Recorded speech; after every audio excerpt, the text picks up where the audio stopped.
tuntutannya sadis.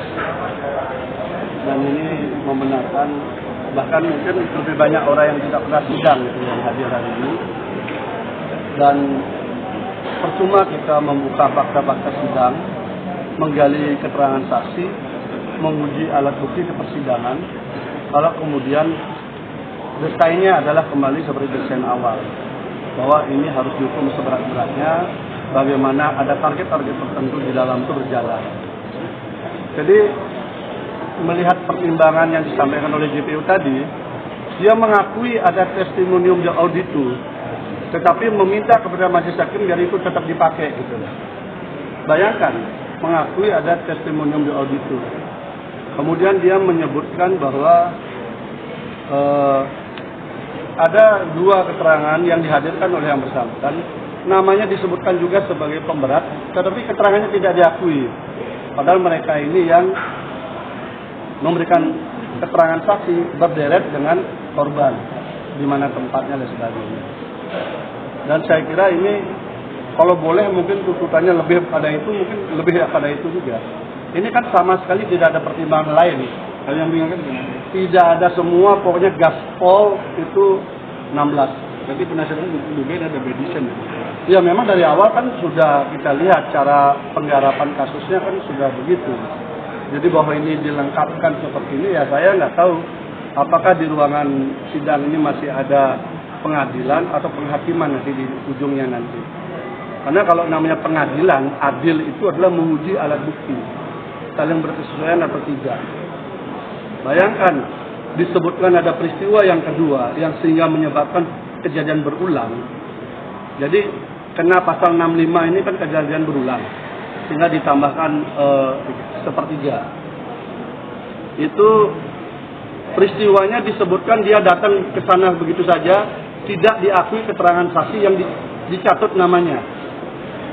Langsung saja bahwa pendakwa tiba-tiba langsung ke lokasi itu lewat dini hari.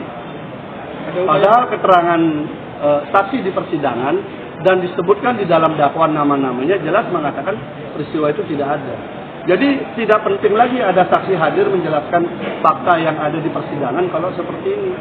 Makanya dari awal saya katakan, kalau memang ini mau didesain sebenarnya cukup dakwaan langsung tuntutan, nggak usah lagi ada menggali didesain sebenarnya cukup dakwaan langsung tuntutan, nggak usah lagi ada menggali keterangan saksi.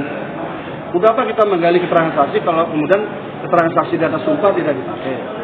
Lalu tadi juga JPU meminta agar BAP mohon perhatian panggilan ditujukan kepada para pihak dengan nomor perkara 994 Perdata Gugatan 2022 PM Surabaya atas nama penggugat Nelson Maris Makasendra DKK dengan kuasa hukum Yakob Lakrulawal SH bahwa penggugat Rido DKK dimohon segera memasuki ruang sidang Kartika 2.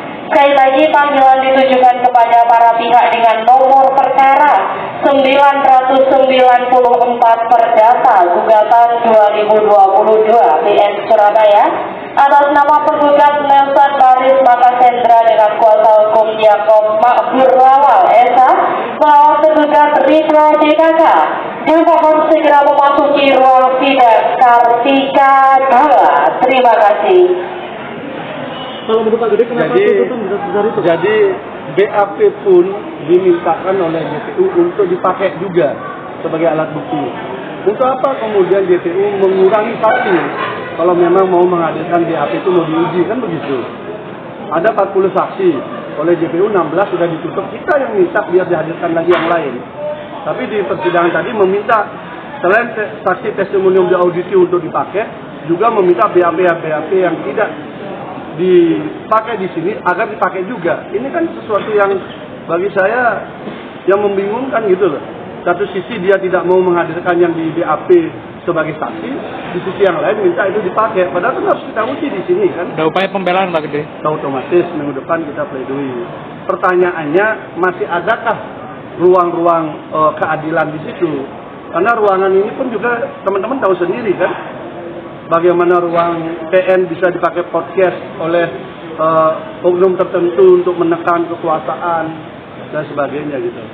Tapi ya kami berharap seluruh keluarga besar Cynthia ini berdoa aja lah. Di atas keadilan manusia masih ada keadilan Tuhan. Berdoa aja, nanti akan ada jalur-jalur tangan-tangan Tuhan akan bekerja. Saya yakin. Karena ini sudah tidak make sense dengan kewajaran dari proses, cara tuntutan dan sebagainya, sangat tidak masuk akal. Coba aja buka semua kasus yang ada di Indonesia. Ada nggak seperti ini? Gampang hitungnya. Gampang hitungnya. Apa yang disiapkan nanti untuk pembelaan Pak? Ya, pembelaan kami sederhana, tahan kekuasaan dan sebagainya gitu. Tapi ya kami berharap seluruh keluarga besar Cynthia ini berdoa aja lah.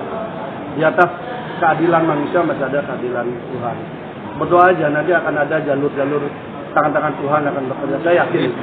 Karena ini sudah tidak make sense dengan kewajaran dari proses, cara tuntutan dan sebagainya, sangat tidak masuk akal.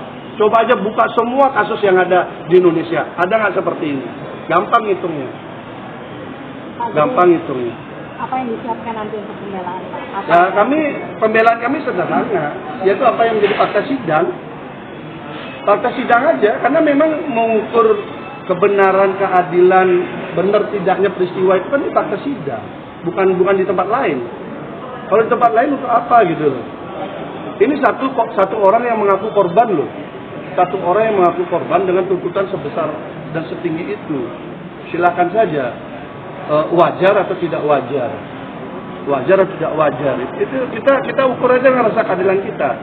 Di mana ini mungkin satu-satunya kasus pemerkosaan di mana korbannya buka baju sendiri, berada di atas dan sebagainya, dan ngechat mesra terdakwa. Mungkin tidak ada di dunia korban pemerkosaan seperti itu. Dan ini kemudian dituduh sangat berat. Itu. Oke. Terima kasih. Itu. Mungkin ini satu-satunya, saya belum pernah mengalami, membaca ataupun menangani kasus yang katanya korban pemerkosaan seperti ini. Kecuali memang ini didesain sedemikian rupa, kita lihat saja kejadian sebelumnya kan seperti itu.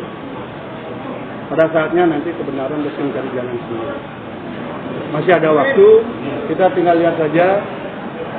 Dari awal kan sidang ini mau diintervensi juga, mau ada pemantau, mau ada apa dan sebagainya kan masuk dalam sidang. Kita udah memahami itu kan. Makanya kita berusaha totalitas di dalam sidang. Totalitas kami ada di dalam sidang, dokumen-dokumennya juga ada. Kalau mau fair-fairan, buka itu hasil rekaman sidang. Sidangnya memang tertutup. Tapi kalau kita mau fair-fairan, lihat fakta sidang. Keterangan saksinya kayak apa? Pantas kan dihukum seperti ini. Itu kan kebanyakan yang nuntut kan nggak pernah hadir, nggak pernah dengar, langsung aja main kayak robot gitu. Lebih banyak kita daripada terdakwa. Lebih banyak kita.